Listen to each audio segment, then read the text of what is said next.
Working on a new play is fantastic. It's so different than working on Shakespeare. You've got to be careful about treading on people's toes. You've got to be careful about their ego. Their ego exists in the room just as much as any of the actors or the director.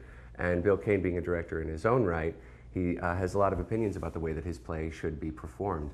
And Bill Rauch, being this extraordinary collaborator, he's allowing all of us to have a great deal of input into how this play works and how this play functions. It's unlike any other process that I've been involved in. Even after working on 2 brand new shows last year, it's entirely different. This process feels almost wholly different in that our opinions are heard and wind up showing up on the page, wind up showing up in the play in a way that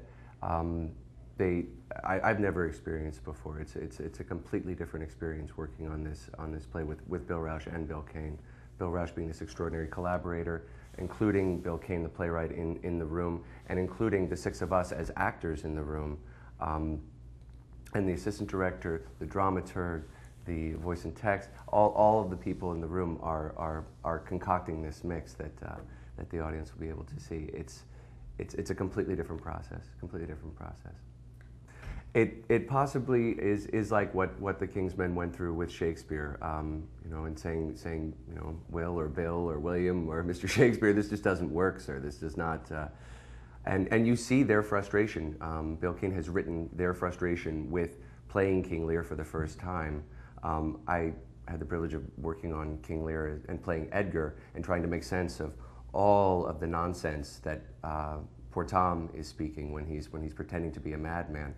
And you see the Heath scene and all of the frustrations that the actors are going through with trying to just memorize the darn thing. It's impenetrable. It's impenetrable. And I can imagine these kinds of the conversations that you'll see in our play are almost identical to the conversations that they would have had. It's an extremely thick scene to try to get through. So, in terms of research, yes, there's so many volumes of work written about Shakespeare and his time period, so much speculation about this time period, but it does require more than just going to the Wikipedia pages and picking and choosing.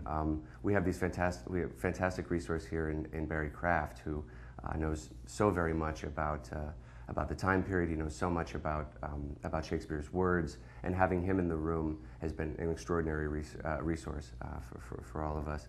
And in terms of personal research, it really requires going into books, going into King Lear and reading the ardent versions of these and looking through line by line and scene by scene.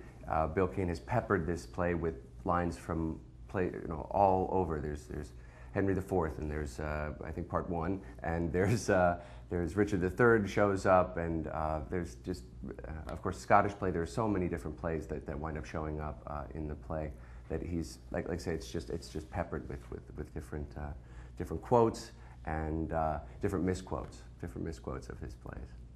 Shakespeare lovers will love this play, myself being one, and hopefully they will agree and vehemently disagree with it. I don't think that you can walk out of this play and not feel challenged and inspired and maybe even angry, and I think that's a very good thing. It's a very good thing.